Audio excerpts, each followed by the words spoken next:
The U.S. government may allow oil giant Chevron to increase its crude exports from Venezuela. That's according to four sources, who told Reuters the two are in talks about expanding a license the company has to operate in the South American country. The change would allow Chevron to boost exports to its own refineries and sell oil to other buyers. The talks come as Washington and Caracas continue discussions about supplying up to 50 million barrels of Venezuelan oil to the United States, and as President Donald Trump presses American oil companies to invest in Venezuela's energy sector. U.S. officials have said this week that proceeds from the Venezuelan oil supply will go to a U.S. overseen trustee.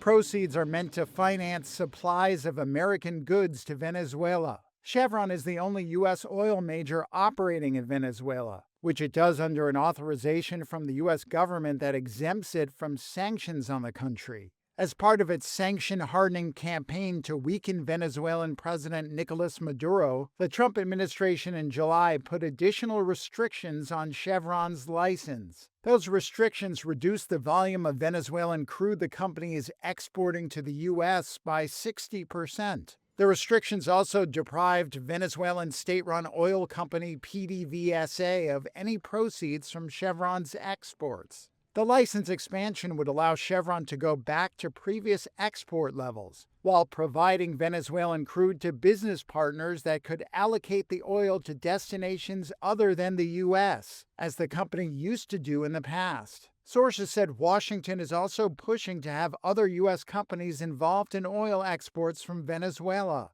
including refiner Valero Energy, which was a customer of Venezuela's PDVSA before the sanctions. The U.S. is also pushing to get oil majors ExxonMobil and ConocoPhillips involved as well. Their Venezuelan assets were expropriated 2 decades ago. Chevron, Valero, Exxon, and Conoco did not immediately reply to requests for comment.